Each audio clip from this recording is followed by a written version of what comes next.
de observadores.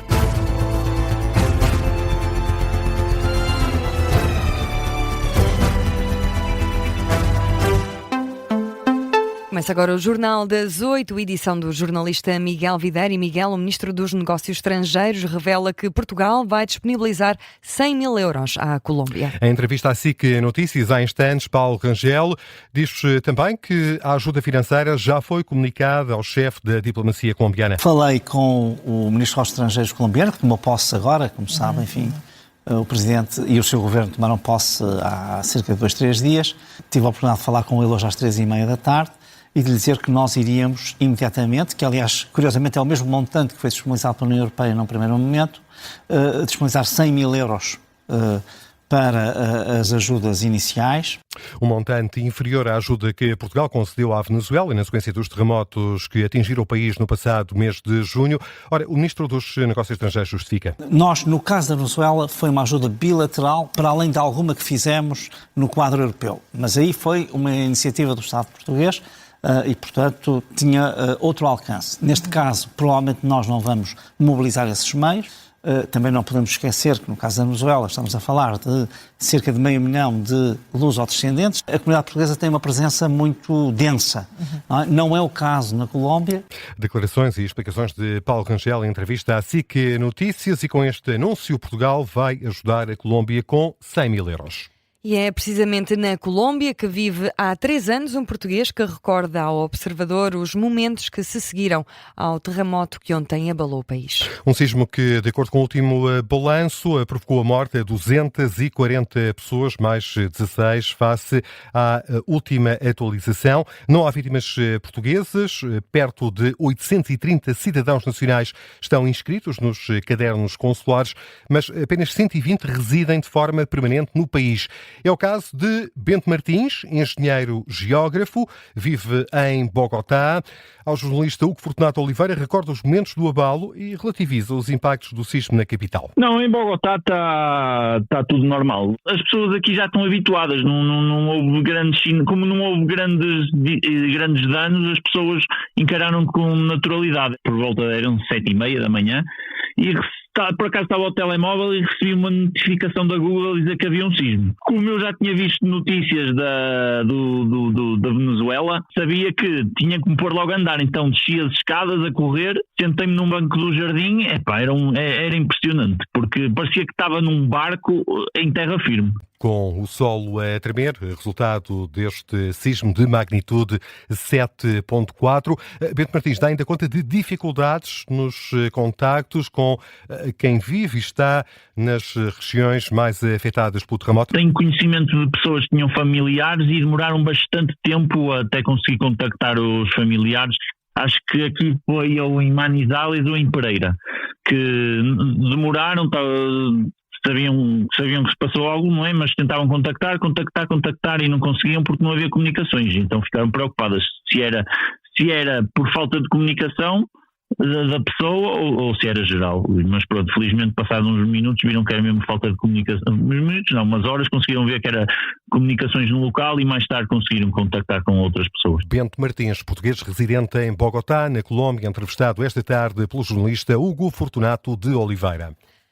Seguimos com as notícias. A Presidente da Câmara de Almada garante que o problema das falhas de abastecimento de água no concelho está resolvida. Sim, depois dos problemas registrados, principalmente na zona da Costa de Caparica, no início do verão, a Câmara Municipal avançou com várias medidas para restringir o consumo de água e, dessa forma, contribuir para a reposição de reservas. O balanço é positivo. Foi feito ao final da tarde pela autarca de Almada, Inês de Medeiros, à margem de uma visita ao local onde vai decorrer o Festival de Música Sol da Caparica. O que eu quero dar como garantia é que estamos permanentemente vigilantes, estamos permanentemente a ver as nossas reservas e atingimos um ponto de reserva quase 80%, e isto é em média quase, mas os 80% é uma etapa, e isso é nesse sentido que nos permitiu dizer, pronto, já temos aqui reservas reservas suficientes, 80% ao final do dia.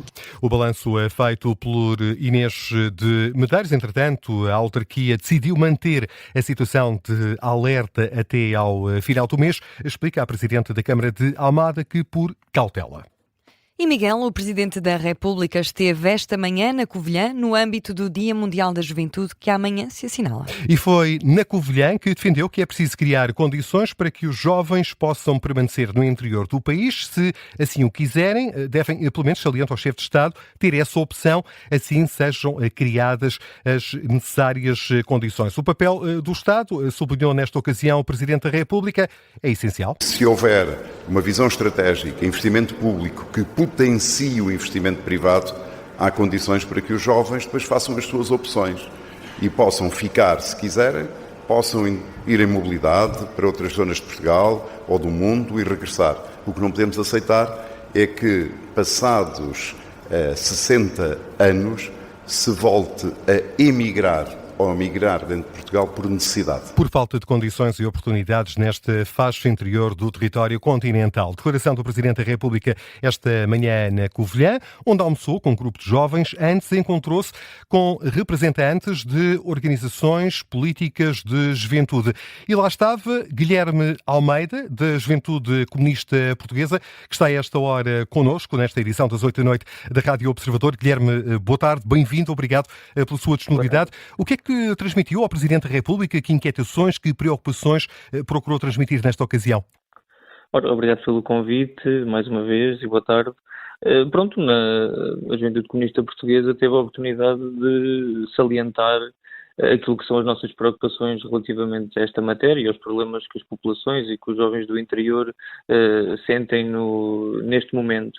Ora, mais do que nós analisarmos, e apesar de tudo é simples dizer que existem problemas e assimetrias regionais no nosso país e problemas no interior, aquilo que foi importante salientar é que mais do que dizer que elas existem, é importante encontrar soluções e, acima de tudo, compreender que esse caminho implica romper com as décadas que temos tido nos últimos anos no nosso país, que conduziram exatamente a esta desertificação do interior, ao abandono das populações e à impossibilidade dos jovens no nosso país poderem ter nas suas mãos o destino das suas vidas, construir o seu futuro. Guilherme, deixa-me pegar nessa ideia.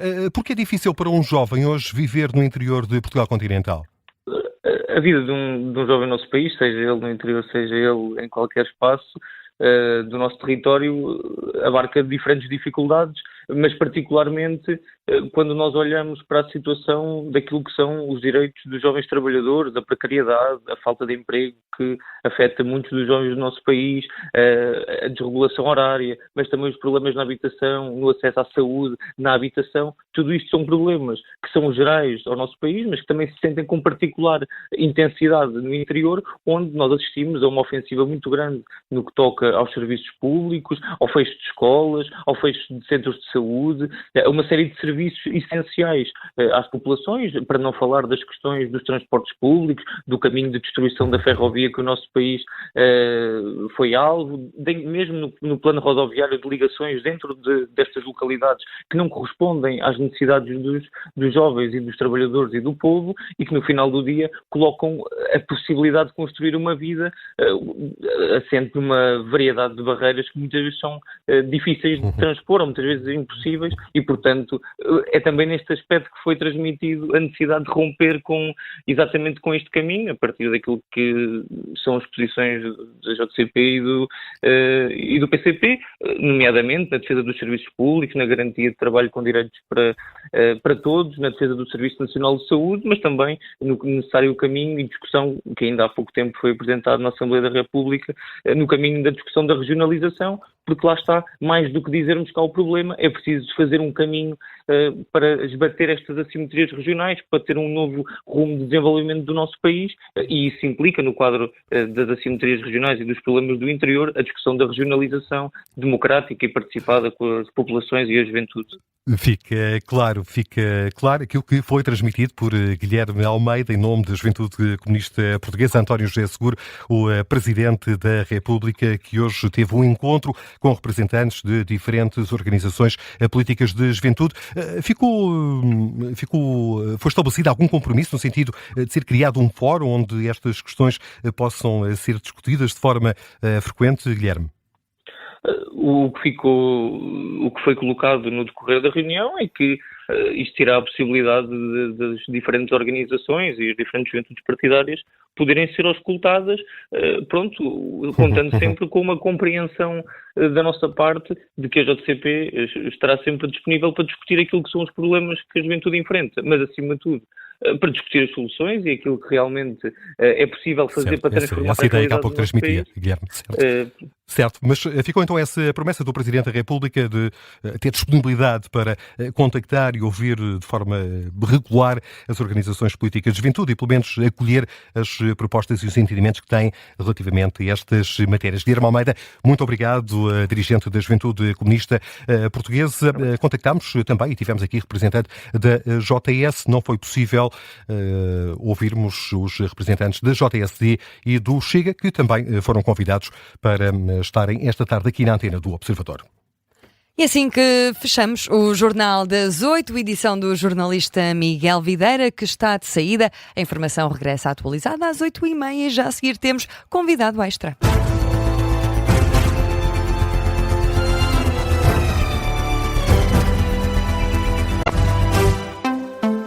Este programa tem o apoio de BetClick.